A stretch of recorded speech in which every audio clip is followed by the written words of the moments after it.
ভবিষ্যতে চিন্তা ভাবনা আছে যে ইউটিউব সামনে আইসি যদি একজন ভালো মানুষ পাই তারা জীবনসঙ্গী বানাবো সারা জীবনে। সে যদি বয়স্ক হয় তাতে আমার কোনো অসুবিধা নাই, এবং সে যদি বিবাহিত হয় আমার তাতে অসুবিধা নাই।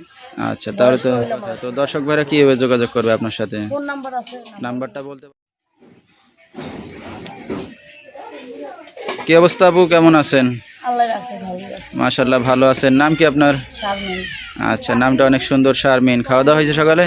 না, এখনো খাওয়া দাওয়া করি নাই। এখনো খাওয়া দাওয়া করেন নাই? নাস্তা আচ্ছা, করছি সকালে।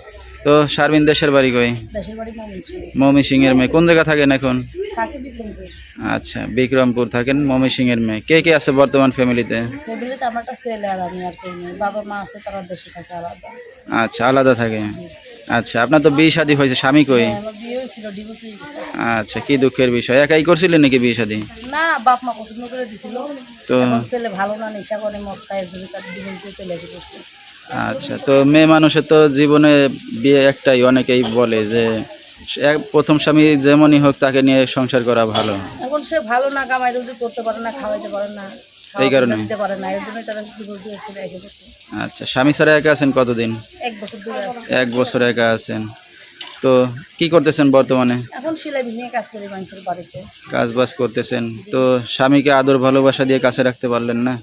না, স্বামী ভালো না, নেশা করে, মদ খায়, তাদের কিভাবে রাখে? জুয়া আচ্ছা, খেলে, জুয়া করছে। তো বোর ভালোবাসা বোঝে নাই নাকি? না, তো এখন এই যে 1 বছর ধরে একা আছেন একটা বাচ্চাকে নিয়ে, ভবিষ্যতে কি চিন্তা ভাবনা আছে? ভবিষ্যতে চিন্তা ভাবনা আছে যে ইউটিউব সামনে আইসি যদি একজন ভালো মানুষ পাই তারা জীবনসঙ্গী বানাবো সারা জীবনে। সে যদি বয়স্ক হয় তাতে আমার কোনো অসুবিধা নাই। আচ্ছা, তো এখন যদি সন্তান সহ দায়িত্ব নিলে বিয়ে শাদী করবেন? জি, সন্তান সহকারে দায়িত্ব নিলে আমি তার কাছে বিয়ে দেবো। সে যদি বিবাহিত হয় আমার তাতে অসুবিধা নাই। আচ্ছা, তাহলে তো বয়স্ক হইলে আমার অসুবিধা নেই। খুবই ভালো কথা। তো দর্শক ভাইরা কিভাবে যোগাযোগ করবে আপনার সাথে? ফোন নাম্বার আছে। নাম্বারটা বলতে পারবেন আপনি? না, বলতে পারবো না। আচ্ছা, তো দর্শক নাম্বারটা হাতে পাইছি শারমিনের। এই নাম্বারে যোগাযোগ করলে শারমিনকে পেয়ে যাবেন। যেহেতু বাবা মা দূরে থাকে, সে আলাদা থাকে বাচ্চাকে নিয়ে, তো একা একা থাকা খুবই কষ্টের বিষয়। বিস্তারিত জানতে এই নাম্বারে যোগাযোগ করলে শারমিনকে পেয়ে যাবেন। 017-978-34002 এই নাম্বারটাই হলো শারমিনের। তো শারমিন, রাত বেরাতের অনেক দর্শক আপনাকে ফোন দেবে, কোনো সমস্যা হবে আপনার? কোনো সমস্যা নেই।